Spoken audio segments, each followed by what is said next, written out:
Hi, this is Lee Solden. I'm going to invite you to learn Arabic from me. It's mainstream Arabic, okay? Like they speak, like they speak in Syria, okay? Um, I'm really a beginner myself, but doesn't mean I can't teach Arabic because I can teach you how to hear it correctly, and that's the main thing. If you hear it correctly, it's a lot easier to learn it, right? And I also can teach you some audiobooks that I already know. So I don't need to know a whole lot. I need to know something so I can begin teaching you. So you can start getting a good vocabulary built up, hearing it correctly, some real simple fundamentals. I don't get into grammar a whole lot. I want to make sure you understand each sentence. So I'll give you enough grammar so you understand that sentence at hand. So you're going to learn some grammar, but mainly you're going to learn how to hear Arabic correctly and understand the first video, then the second video, etc. Okay, so I use natural language acquisition. In other words, I attempt to parallel exactly as possible how you would learn Arabic if you were to have grown up in a country speaking Arabic, okay, in a household speaking Arabic. So, with that said, I'm going to put some materials. I'm going to post the first audiobook link that I'm having something available on YouTube. That's from Arabic Blooms. Um, it's a 6-minute long audiobook. So you just open that up, and start listening to it. So your first instruction, if you want to learn Arabic from me, is to play Arabic a lot passively. Doesn't have to all be that one audiobook, but half of it should be. This is a story you're going to learn, and it's a story that you immediately want to get your ear tuned into. Okay, and you get your ear tuned into one voice. It goes toward every Arabic speaking voice to a large extent. Over the course of time, you're going to want to ear tune into more than one voice, but you're going to start out by tuning into the voice on that first audiobook that you're going to learn. And I'm talking 3 hours a day of passive listening. How much time should that take of yours? None. For instance, say you're going to fall asleep. Set it so that the Arabic goes off in 20 minutes, playing low, so it doesn't. You fall asleep listening to Arabic. That's 20 minutes a day right there. What if you play Arabic softly during your meals? Maybe that's another hour and a half. You're approaching 2 hours already. What if you like music? And it doesn't have to be Arabic music, any music. Have the Arabic playing softly in the same room while the music's going. Not loud enough to bother your music. The Arabic just has to get in your ear, okay? So, same with if you're watching TV, Netflix, whatever. Have the Arabic playing softly. You're studying, reading a book, have the Arabic playing softly. Turn it down if it bothers you. It does not have to be very loud, okay? Now, I want you to get in the habit of doing that and don't stop. Number one, it's going to help tune your ear into the language along with my ear tuning exercises. You could listen to it for who knows how long and not get a lot of benefit just listening to it. But if you listen to it regularly and do my ear tuning exercises, it takes just a couple of hours, maybe 2 hours of ear tuning exercises, you'll hear the Arabic quite clearly, assuming that you are surrounding yourself with the Arabic by a few hours a day. Okay, so step one, surround yourself with the Arabic, primarily with this audiobook that you're about to learn. A little more to that. When you get to step three, when you're actually absorbing Arabic, you're going to start getting introduced to definitions, letting your mind associate known language to the Arabic. the passive listening then has a second reason for being there. It reinforces everything you learn, okay? So you never stop the passive listening, and it ends up doing two things. Continually gives you a better ear for Arabic, provided that you're still doing ear tuning exercises, and it teaches you the language much quicker than if you only did the associations by themselves, okay? It multiplies the time you put into the associations by getting that reinforcement from the passive listening in the background, okay? So passive listening is the first thing I have you start doing, and I tell you don't stop that. Number two, you start doing ear tuning exercises. Now I'm going to post the ear tuning information to this video. You can start doing ear tuning right away if you want to. I recommend that people first get their ear used to Arabic, like listen to it for 21 hours passively, then start the ear tuning exercises, but you don't have to wait. You want to start doing them right away. I think it's more time efficient to get in the habit of listening to it first, and then like a week later start the ear tuning, okay? It works quicker. But if you're in a hurry, hey, it will be quicker. You'll actually tune in faster if you start the ear tuning exercises today, along with the passive listening. Might take a little longer, but hey, it'll still work either way, whether you start now or next week. When I talk to people on a one-on-one basis, teaching them Arabic, I don't like to even get into anything beyond, hey, let's get in the habit of passive listening to it. If they can't do that, I don't want to waste my time. I don't want to waste my time giving them the whole program up front, knowing that a lot of them are only going to just say, oh, I can't do the passive listening for whatever reason.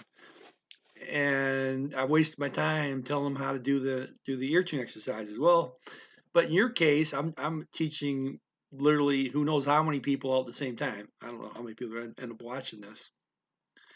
I'll put the information out there because I only got to do it once, and whether you use it or not, it's up to you. It'll be there. Okay. So what are ear tuning exercises? Well, everything I have you do parallels how a child learns the language. Person born in an Arabic household has Arabic all around them. Okay, step one, you have the Arabic all around you. Step two, that Arabic child keeps hearing repeated phrases.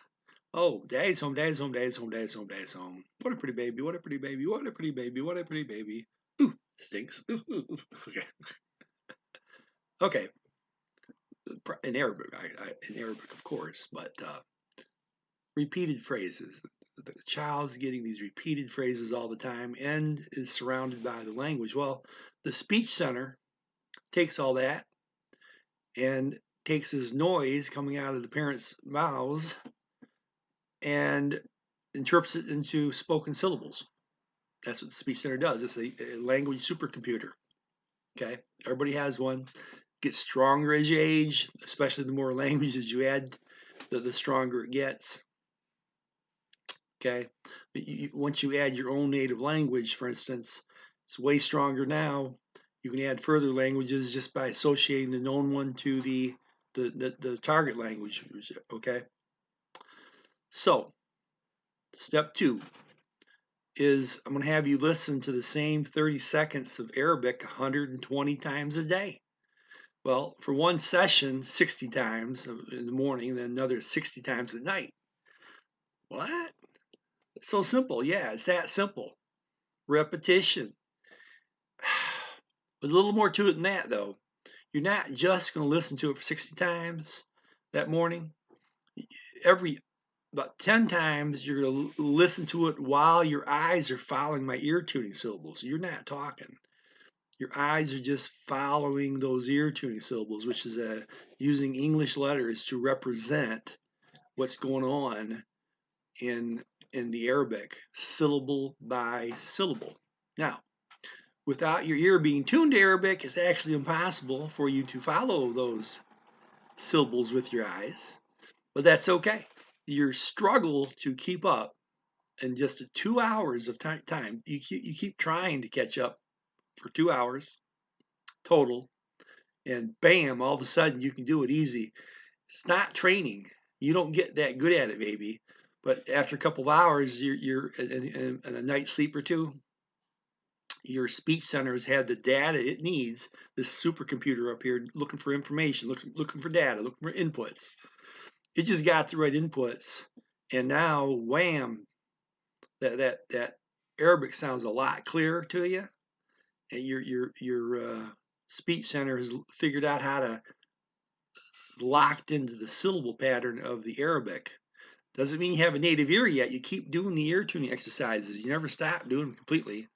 You can do less and less over time. I say 1 hour a day for the first week. For Arabic, you can go to half hour after that for a few weeks, 15 minutes after a couple of months, 50 minutes a day. After, I don't know, 6 months, go to four 10-minute periods, four times a week. Excuse me, a total of 40 minutes a week, about 10 minutes a day times 4 days. Okay, but you don't go beyond, don't go less than that. You want to always do about 40 hours total per week of ear tuning exercises. You're always looking for a better ear for Arabic. Okay, so back to the ear tuning specifics, ear tuning syllable exercises specifics. You've tried 10 times to follow those ear tuning syllables with your eyes. Now you're going to close your eyes and listen 10 more times. This time just using your ear alone, trying to follow the voice. And again, this is not something you're supposed to be able to do. But after 2 hours of attempting it, again, and surrounding yourself with the passive listening, when you're not doing your ear tuning exercises, you have that 3 hours of passive listening going on. Okay. So what do you do after 10 times of just listening with your eyes closed? Go back to step one. There's only 2 steps. Back to step one. 10 times reading the ear tuning syllables following with your eyes. You never talk out loud. None of my exercises ever have you do anything except listen carefully. You ever want to talk Arabic? That's fine. Not during my listening exercises. There's 2 types of listening exercises. One type is ear tuning exercises. The other one is read throughs later on. Both are listening exercises. Anytime you want to talk Arabic, talk along, whatever, go have conversations with people, whatever you want to do. I don't care. But when you're doing my exercises, you are not talking because you're supposed to be listening carefully, okay? So anyway, there's only 2 steps to ear tuning exercises. You go back and forth until you spend about a half hour. 10, 10, 10, you can do 4, 4, 4, 4. I don't care, but you do it for a half hour, okay? In the morning.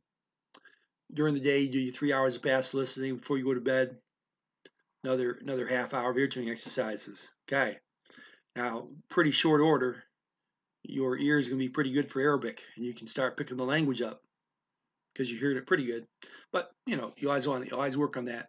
You'll pick it up pretty fast, but the rate at which you pick it up will increase a lot, not just a little, but a whole lot, if you continue doing the ear tuning exercises.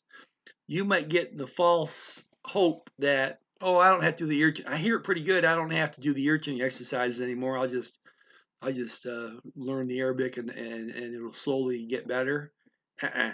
No, ear tuning exercises are going to outdo that other approach 20-fold over. You keep doing the ear tuning exercises as you're now doing the read throughs, which is still more listening, by the way. Is going to dramatically increase the rate at which you pick up the Arabic. Okay, I'm here to tell you.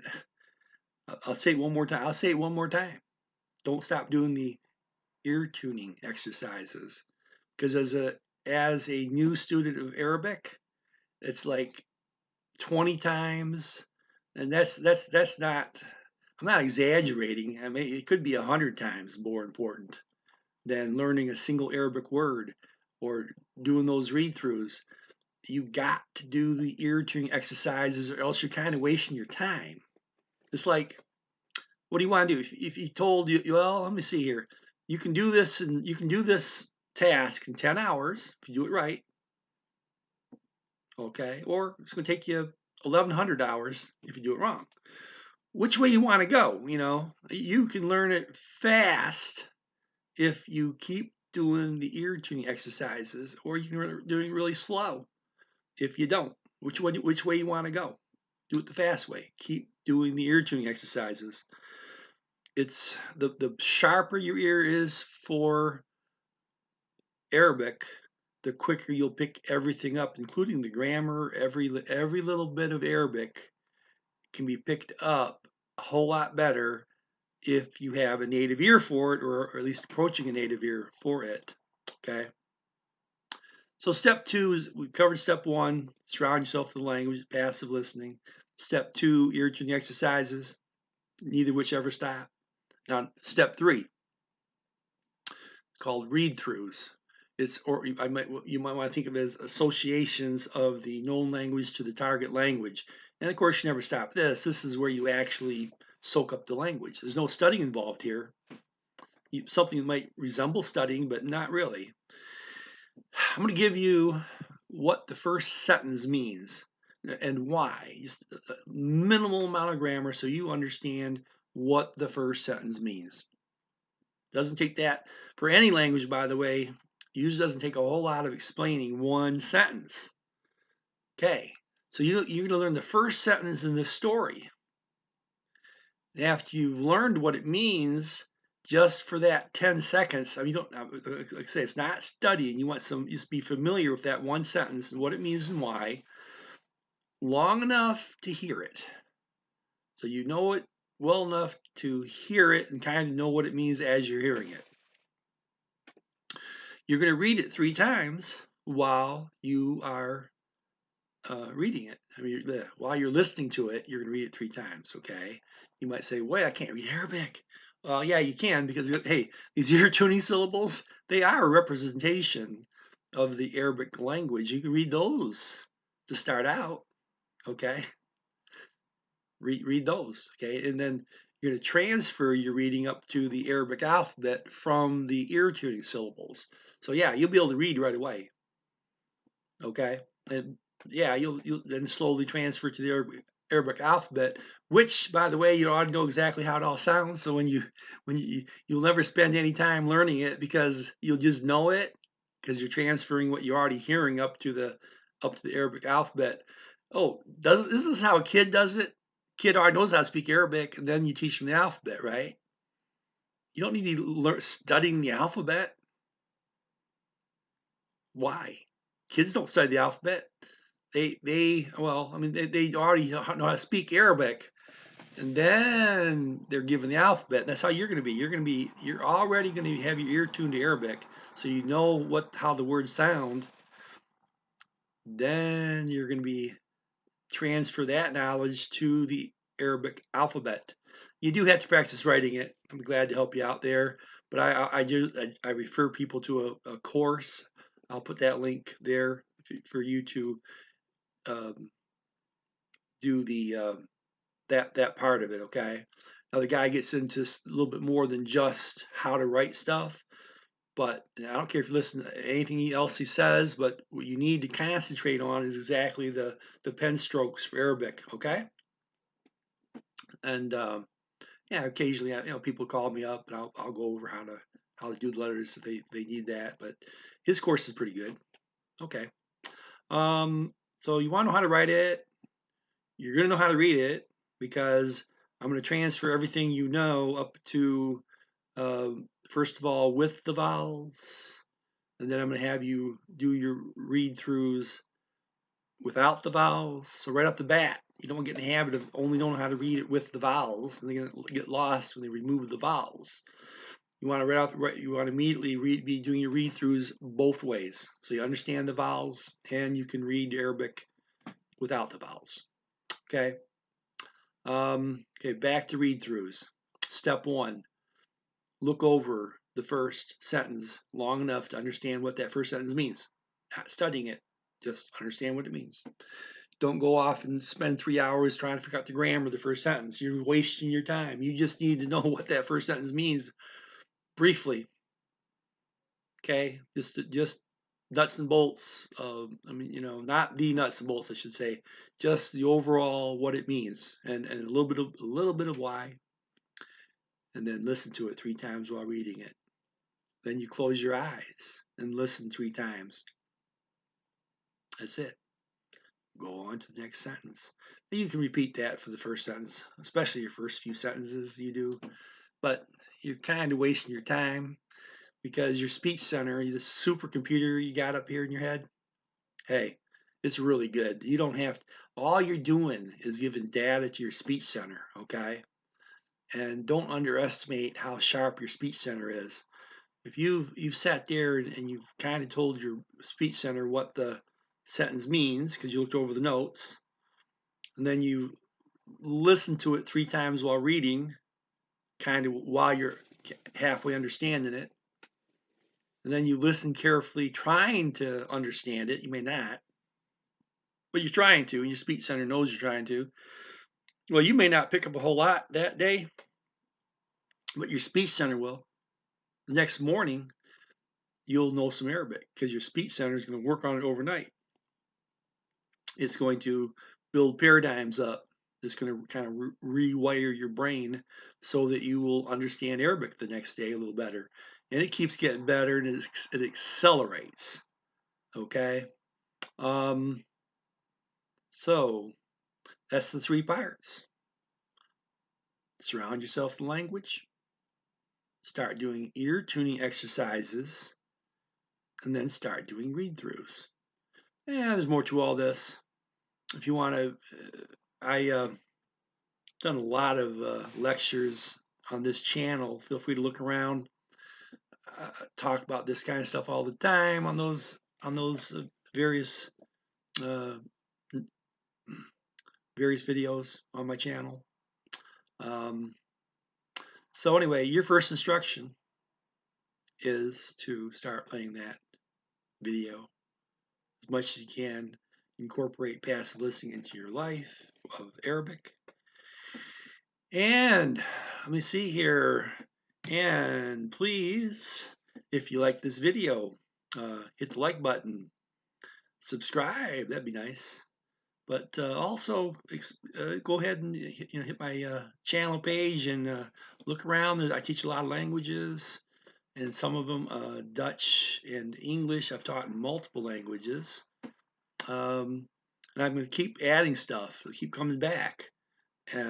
Keep adding more languages that I'm teaching, and more languages that I'm teaching those languages in. Okay. Comment. If you got there's a particular language that you would like me to teach a language in, I'd like to know that. Kind of set my priorities, because I have like an endless number of combinations of languages that I'm teaching and languages that I'm teaching them in. Literally hundreds of such things. If I know who wants to learn what, get an idea of who needs the most from me, maybe I can do that first versus something else. Okay. Yeah. So yeah, feel free to comment and share this video and the channel with other people. And also, if you want to help, hey, right now I got a couple people help me here and there. Well, my language partner, obviously, who's helped me by making the video where I'm teaching Dutch from. For instance, he's done a couple of those. There have been people who have helped me learn these languages, or else I wouldn't be in a position to be able to do all this. I've had a lot of people help me with Arabic, for instance.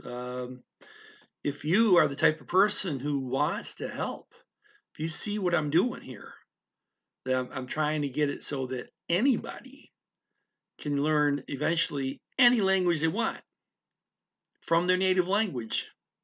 They'll go to this channel or something like it, and every possible combination, whatever language they speak and whatever language they want to speak, it's taught in this manner from their language to the target language, all by natural language acquisition, and not just any natural language acquisition, my system, accelerated immersion. Why my system? Well, it works. Does anything else work out there? I'm not, I can't talk to everything, but I have not seen anybody else putting all the elements together like I put them together.